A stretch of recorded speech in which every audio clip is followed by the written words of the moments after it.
შეხვედრა იმ საჯარო მოსამსახურეებს, რომლებიც ბოლო პერიოდში გავხდით უკვე რეპრესიების მსხვერპლი და გავთავისუფლდით სამსახურებიდან. სამწუხაროა, რომ რეპრესიები, რომელიც საზოგადოებაზე აქამდე მიდიოდა, ეტაპობრივად გაიარა სხვადასხვა უწყებები, იყო სასამართლო, იყო სამოქალაქო საზოგადოება და დღეს ჯერი დადგა უკვე საჯარო სამსახურებზე, რადგან საჯარო სამსახურები ქვეყნის მართვის საქმეში არის ერთ-ერთი სტრატეგიული მიმართულება და თუ საჯარო სამსახურები იქნება მორჩილი ერთი მთავრობის და ეს სამსახურები იქნება კონტროლის გარეშე, ფაქტობრივად უკვე შესაძლებელია, რომ სრული კონტროლი დამყარდეს ქვეყანაში მიმდინარე პროცესებზე. ეს არის დღეს იმ ხელისუფლების და იმ მმართველი პარტიის ინტერესები, რომელიც ასე ვთქვათ, ჩაბღაუჭებულია ძალაუფლებას და ართმობს მას.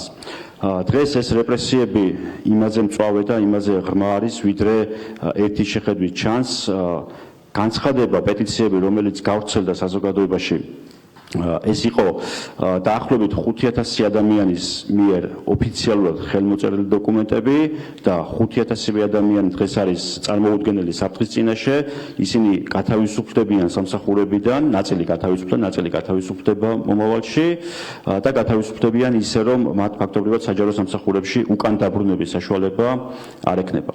ამიტომ მნიშვნელოვანია დღეს მსგავსი შეხვედრები ტარდებოდეს მრავლად, რადგან საჯარო სამსახურებში დასაქმებულ ადამიანებს ჰქონდეთ იმედი და ჰქონდეთ გარანტია და რწმენა იმისა, რომ თუ ისინი იბრძოლებენ, თუ ისინი არ დანებდებიან და არ დამორჩილდებიან რეჟიმს, მათი უფლებები იქნება დაცული. ასევე იმ ადამიანების უფლებებიც იქნება დაცული და აღდგენილი, რომლებიც დღეს გახდნენ მსხვერპლი ევროპული კურსის დაცვის, ცივილური სამყაროსკენ სვლის, ქვეყნის ერთგულებისა და კონსტიტუციის ერთგულების. მადლობა დღევანდელი შეხვედრისათვის. იმედი მაქვს, რომ შეხვედრა იქნება ნაყოფიერი და არ იქნება ერთჯერადი ხასიათის და ეს პოლიტიკა გაგრძელდება უკვე მომდევნო დღეებში და პრაქტიკულ შედეგებსაც მალე ვიხილავთ.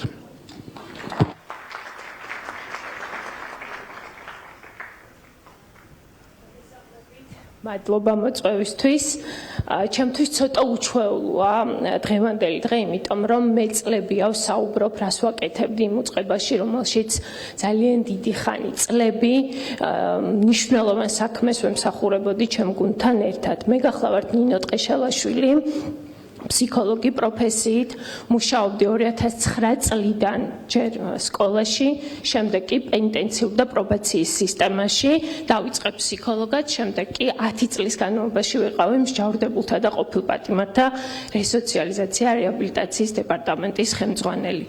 ძალიან ბევრი შემიძლია ვისაუბრო, რა გავაკეთე თვითონ უწყებაში და რა გავაკეთე ჩემს გუნდთან ერთად იმისთვის, რომ ჩვენი ქვეყანა წინ წასულიყო, დაგვეცვა სტანდარტები პროფესიული განვითარებულიყავით და დაგვეცვა ბავშვები, რომლებიც კანონთან კონფლიქტში არიან და არა მხოლოდ ბავშვები, არამედ დასრულებიც, მუშაობდით სარეაბილიტაციო პროგრამებზე, პროფესიულ სტანდარტებზე, რისკის და შეფასების ინსტრუმენტებზე და თითეული დღე ჩემთვის იყო ძალიან მნიშვნელოვანი, იმიტომ რომ ვიცოდი, რომ მნიშვნელოვან საქმეს ვაკეთებდით.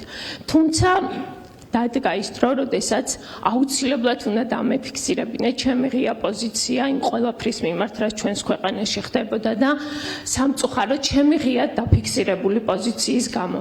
იმის გამო, რომ მე ხელი მოვაწერე პეტიციას 1 თებერვლიდან და მე მშვიდობა ჩემი სამსახური, რომელიც ჩემთვის ძალიან მნიშვნელოვანი იყო და ყოველი დღე მას მერე, რაც აღარ მუშაობ სამსახურში, ვფიქრობ, რომ რა უნდა გავაკეთო და ზუსტად ის, რომ მე ვიბრძოლო ჩემი უფლებებისთვის და ყველა იმ ადამიანისთვის, რომელიც დღეს საჯარო სამსახურშია და ზუსტად ისეთივე შიშს, უიმედობას, მაგრამ ამავდროულად ძალიან დიდი ბრძოლის უნარს განიცდის. მადლობა.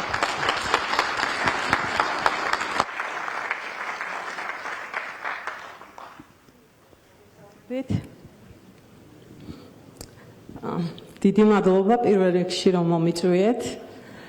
მე ვარ ლელა მიქელაძე, ყოფილი საჯარო მოხელე, მუშაობდი აჭარის ავტონომიური რესპუბლიკის ფინანსთა და ეკონომიკის სამინისტროში. ვიყავი ნაერთი ბიუჯეტის განყოფილების უფროსი. და მეც, რა თქმა უნდა, როგორც კეთილსინდისიერ პროფესიონალ საჯარო მოხელეს, მიყვარდა ჩემი საქმე. და ვიცოდი საით მიდიოდა ქვეყანა და როგორ ვითარდებოდა. ეს აქ დაწყებულა დღეს, რა თქმა უნდა, მქონდა მანამდეც რაღაც ჩემი შეხედულებები, მაგრამ უკვე ნოემბრის ბოლოს გაკეთებული განცხადება, ეს იყო ბოლო წვეთი ალბათ ჩვენთვის, იმ საჯარო მოხელეებისთვის, ვისთვისაც კონსტიტუცია უპირველესია და მნიშვნელოვანია. გავაკეთე განცხადება და უფრო ისეთი გავიფიცი, ასე ვთქვათ.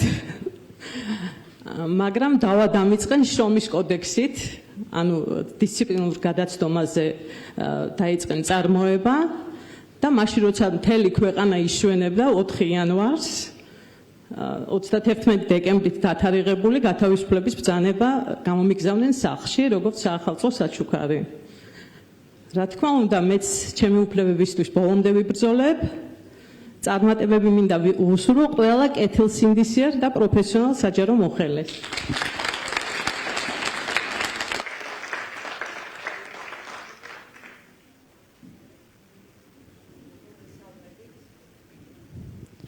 მე ვარ სოფორო ინიშვილი ქუთაისიდან, მუსიკოსი, რომელიც სხვადასხვა დროს ჩემი პროფესიით სხვა საქმესთან ერთად მუშაობდი საჯარო სკოლებში. მე ვარ ის ადამიანი, რომელსაც შეერა, რომ განათლებას და ხელოვნებას შეუძლია ადამიანები გაერთიანოს, შთააგონოს და განკურნოს. მე არასოდეს არ შემიტანია პოლიტიკა სკოლაში. მხოლოდ მუსიკა და სწავლების ღრმა სიყვარული. ჩემი მოსწავლეები მიცნობდნენ არა როგორც აქტივისტს, არამედ ადამიანს, რომელმაც ისინი წაახალისა და აპოვნინა საკუთარი თავი მუსიკის საშუალებით. და მაინც მიუხედავად ჩემი ერთგულებისა, ბოლო ერთი თვის განმავლობაში მე გამომიშვეს 2 საჯარო სკოლიდან. არა იმის გამო, რასაც სკოლაში ვაკეთებდი და ვახორციელებდი ბავშვებთან, არამედ რასაც ვაკეთებდი სკოლის გარეთ. განათლების ფუნქცია, სწავლების ინტენსივობა და კრიტიკული აზროვნების ჩამოყალიბება. მაგრამ როგორ უნდა ჩამოვაყალიბოთ ჩვენი მომავალი, თუ კი მასწავლებელს საკუთარ წმენას ჩაუკლავთ. ჩემი გაშვებით და ზოგადად პედაგოგების სკოლიდან გაშვებით, არა მხოლოდ მასწავლებელს სართმევენ სამსახურს, არამედ ბავშვებს უკარგავენ უნარს, ჯეროდეს და მაგალითი აიღონ მამაცი და კრიტიკულად მოაზროვნე ადამიანებისაგან. ჩვენ ყოველდღე ვართ მოწმე იმისა, თუ ჩვენი არალეგიტიმური ხელისუფლება როგორ ახორციელებს ტერორს საჯარო მოხელეებისადმი.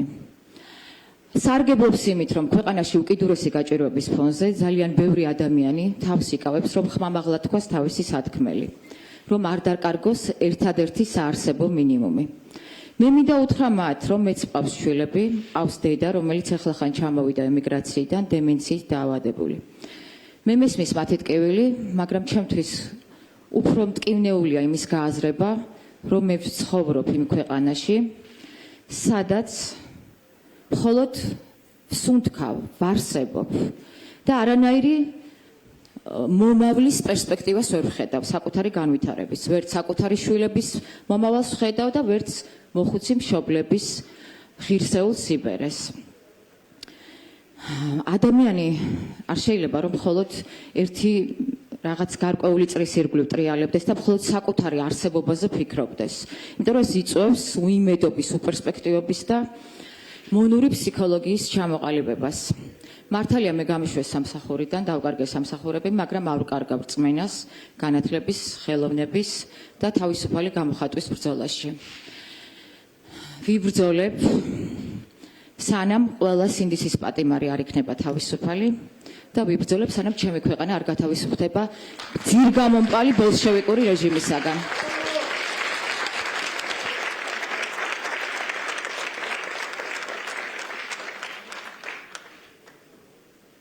მოგესალმებით.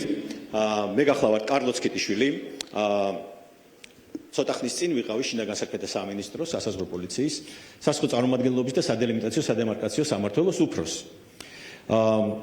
მე გახლავართ კარიერული საჯარო მოხელე, 27 წელი მუშაობდი საჯარო სამსახურში, ისეთ უწყებებში, როგორებიც იყო საქართველოს პარლამენტი, მთავრობის კანცელარია, პრეზიდენტის ადმინისტრაცია და შინაგან საქმეთა სამინისტრო.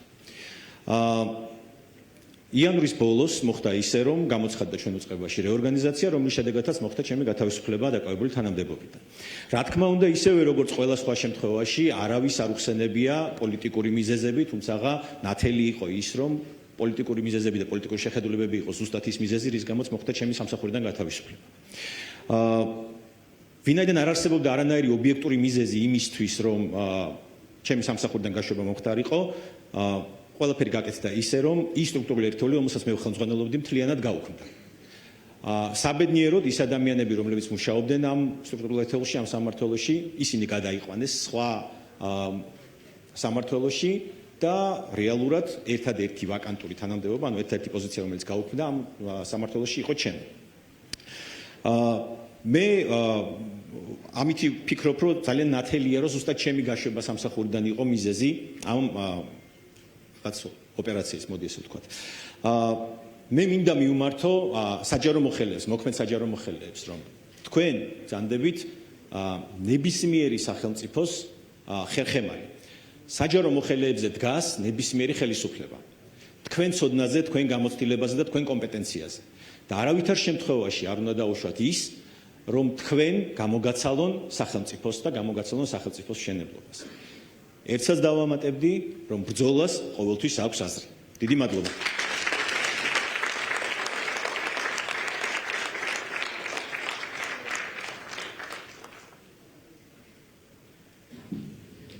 მოგესალმებით ყველას, მადლობას გიხდით მობრძანებისთვის.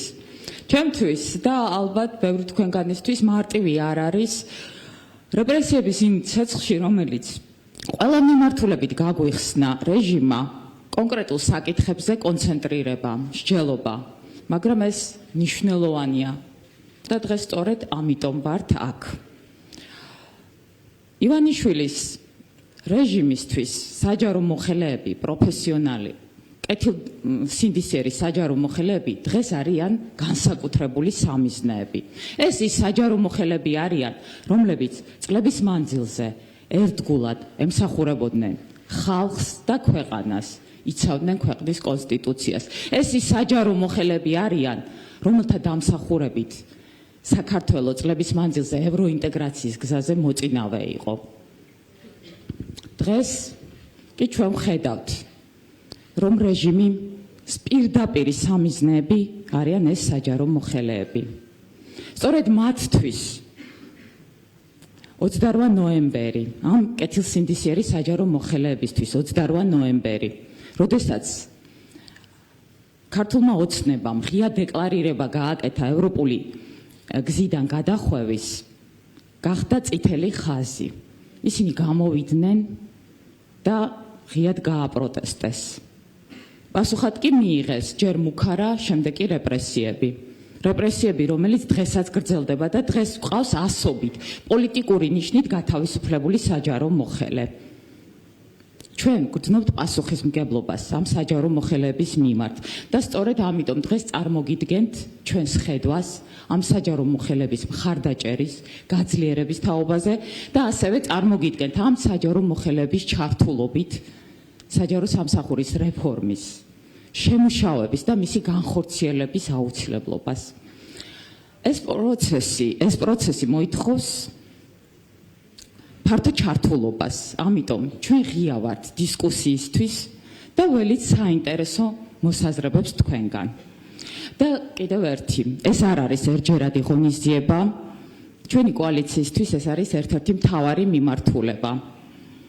ამიტომ ველით თქვენგან საინტერესო დისკუსიებს, ჩართულობას და ჩვენ ყოველთვის მზად ვართ, როგორც საჯარო მოხელეების ჩართულობით, ასევე სხვადასხვა ჯგუფების, პოლიტიკური ჯგუფების ჩართულობით ვიმსჯელოთ ამ საკითხებზე და შევჯერდეთ საერთო ხედვაზე. მადლობა.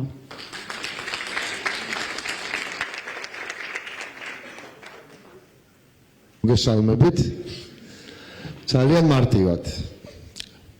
პირველ რიგში უნდა ვთქვა, რომ ნანა, რომელიც ამ წუთში მოგმართავდათ, ჩვენი კოალიციის სიის პირველი ნომერი იყო არა იმიტომ, რომ დროშა ეჭირა თავის დროზე ხელში. არამედ იმიტომ, რომ გამოხატავდა მთავარ საზოგადოებას, რომელსაც მთავარ კლასს, რომელსაც ქვეყანა მიყვავს სწორი მიმართულებით, საჯარო მოხელეებს. მე ორჯერ ვიყავი მინისტრი.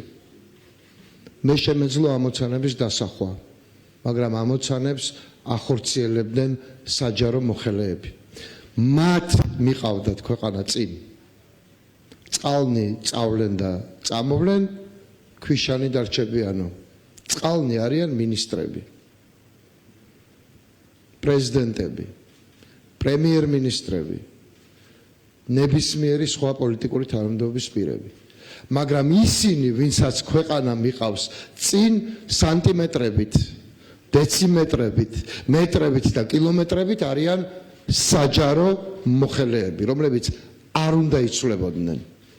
მიუხედავად იმისა, რამდენჯერ შეიცვალა ხელისუფლება.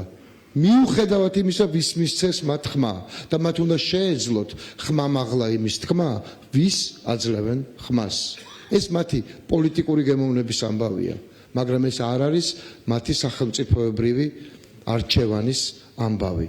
მათი სახელმწიფოებრივი არჩევანი არის ერთი: დამოუკიდებელი, წარმატებული ევროპული საქართველო.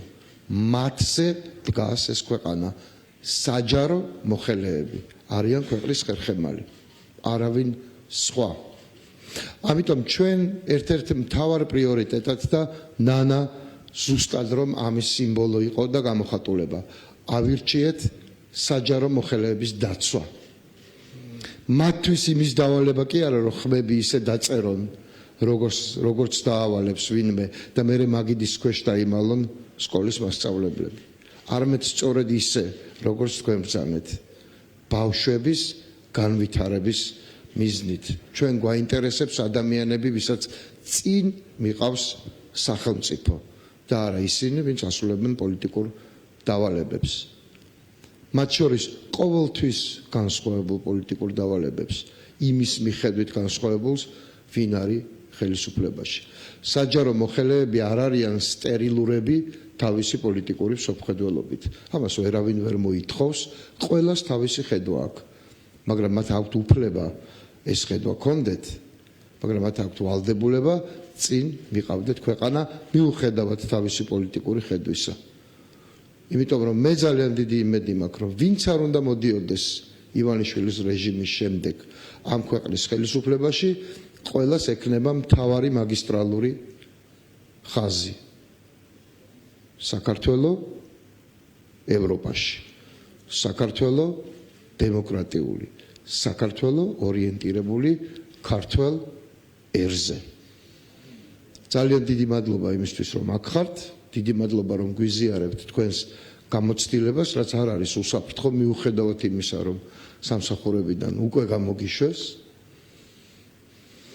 და მინდა გითხრათ, რომ ჩვენ არა მხოლოდ სიტყვიერად, ემოციურად და სხვაგვარად გიჭერთ მხარს, ამ პოლიტიკურად თუნდაც, ჩვენ ვფიქრობთ, ვცდილობთ და მივდივართ იქეთკენ, რომ შევქმნათ სრული გარანტიები იმისთვის, რომ კეთილსინდისიერი, კვალიფიციური და პატრიოტული განწყობის საჯარო მოხელეები მართავდნენ ამ ქვეყანას. დიახ, ისინი უნდა მართავდნენ ამ ქვეყანას. კვლავ განმეორდები, მინისტრები, პრეზიდენტები, პრემიერები მიდიან და მოდიან, საჯარო მოხელეები რჩებიან.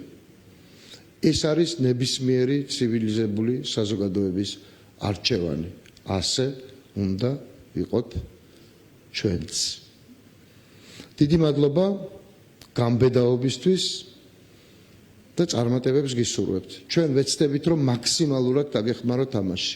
ეს არ არის ჩვენი პარტიული ღონისძიება. ეს თქვენი დღეა, უბრალოდ ჩვენ გვინდა მოგიყვეთ, რას ვფიქრობთ იმასთან დაკავშირებით, როგორ გაგრძელდეს ამ ქვეყანაში წარმატებული, აღმასრულებელი კლასის ცხოვრება. იმისი, ვისაც ქვეყანა მიყავს წინ. იმისი, ვინც იმიტომ კი არ იღებს ხელფასს, რომ რაღაცა მოგონილი სამუშაოში ასულოს მხოლოდ იმიტომ, რომ ვიღაცის პარტიული კოორდინატორია ბოდიში, მაგრამ ესეთები არსებობენ ამ ქვეყანაში. არამედ იმიტომ იღებს სამართლიან ანაზღაურებას, ჯერჯერობით აქამდე არ მივსულვართ, რომ ქვეყანა მიყავს წინ. რაც უფრო მეტი კვალიფიციური და სწორად შერჩეული კადრი იქნება ქვეყანაში, რაც უფრო ნაკლები იქნება პოლიტიკის გამო დანიშნული ადამიანი, მით მაღალი იქნება ანაზღაურება, მით უკეთესი იქნება შედეგი. წარმატებას გისურვებთ და ძალიან გულშემატკივრობთ. აბა თქვენიც.